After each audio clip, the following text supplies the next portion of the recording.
मछुआरों के अधिकारों को लेकर बड़वानी में मेधा पाटकर के नेतृत्व में प्रदर्शन करते हुए कसरावत से राजघाट तक नाव रैली निकाली। बड़वानी में नर्मदा बचाओ आंदोलन के तहत नर्मदा घाटी के विस्थापित मछुआरों ने अपने अधिकारों की मांग को लेकर बड़ा प्रदर्शन किया। यह आंदोलन वरिष्ठ सामाजिक कार्यकर्ता मेधा पाटकर के नेतृत्व में हुआ। मछुआरों ने कसरावत से राजघाट तक नर्मदा नदी में 30 से अधिक नावों के साथ एक विशाल नाव रैली निकाली। इस रैली का उद्देश्य सरकार का ध्यान उनकी लंबित मांगों की ओर आकर्षित करना था।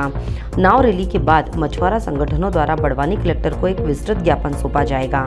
ज्ञापन में सरदार सरोवर परियोजना से प्रभावित मछुआरों को नर्मदा ट्रिब्यूनल के फैसले के अनुरूप अधिकार देने की मांग की गई है। इसमें प्रस्तावित नर्मदा माता मत्स्य सहकारी उत्पादन एवं विपणन संघ का पंजीकरण, पुनर्वास लाभ, आवास, आजीविका और मत्स्य व्यवसाय सहकारी समितियों को सौंपने जैसे मुद्दे शामिल हैं। इसके अतिरिक्त ठेकेदारी प्रथा को समाप्त करने सहित कुल 10 प्रमुख मांगे रखी गई हैं। आंदोलनकारियों ने जलाशय में प्रदूषण, अवैध रेत खनन, क्रूज संचालन, जलस्तर गिरने से मत्स्याखेट पर पड़ने वाले प्रभाव, मछुआरों को किसान का दर्जा, केसीसी कार्ड, बंद अवधि में आर्थिक सहायता बढ़ाने और पुलिस प्रशासन द्वारा कथित उत्पीड़न के मामले पर भी त्वरित कार्रवाई करने की मांग की। मेधा पाटकर ने इस अवसर पर कहा कि नर्मदा घाटी के मछुआरे विस्थापन के सबसे बड़े पीड़ित हैं, लेकिन वर्षों बाद भी उन्हें उनके कानूनी अधिकार नहीं मिले हैं।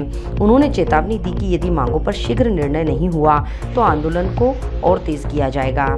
इस नाव रैली और जल भरो आंदोलन में बड़वानी, धार, खरगोन और अलीराजपुर जिलों के बड़ी संख्या में मछुआरा परिवार शामिल हुए। आंदोलनकारियों ने बताया कि सरदार सरोवर एक अंतर्राज्यीय परियोजना है। इससे संबंधित सभी मुद्दों जैसे लाभ, हानि और पुनर्वास पर 10 साल बाद पारित नर्मदा ट्रिब्यूनल के फैसले के तहत ही कार्रवाई की जानी है। यह फैसला 18 अक्टूबर 2000 के सर्वोच्च न्यायालय के फैसले के अनुसार कानून माना जाता है और इसके पालन की जिम्मेदारी शासनकर्ताओं की है।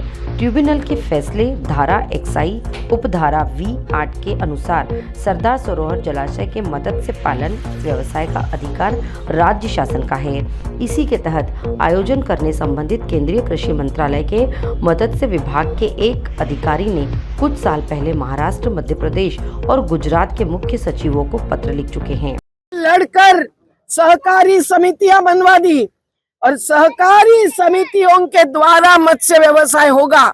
ये बात दिल्ली सरकार से सालों पहले आदेश लेकर हमने बनवा ली। उसमें मडू भाई भी रहे, आज बीमार पड़े हैं, पर सभी लोगों ने काम करके ये जो हासिल किया है, आज उस पर खतरा है। सोसाइटियों का हक रद्द करने जा रही है सरकार। तीनों राज्यों का एक बोर्ड बनाएंगे, एक मंडल बनाएंगे और उसके द्वारा मत्स्य व्यवसाय चलाएंगे। तो तुम्हारी सोसाइटी के सदस्यों को, अपने पारंपरिक मछुआरों को आधा किलो मछली भी जलाशय से लेना मंजूर नहीं करेंगे। ये बरगी के लोगों ने भुगता है। आज भी बरगी के मछुआरे बेरोजगार हो गए हैं, आज भी लड़ रहे हैं। क्या ऐसा ही हम करेंगे? महाराष्ट्र ने नामंजूर किया है।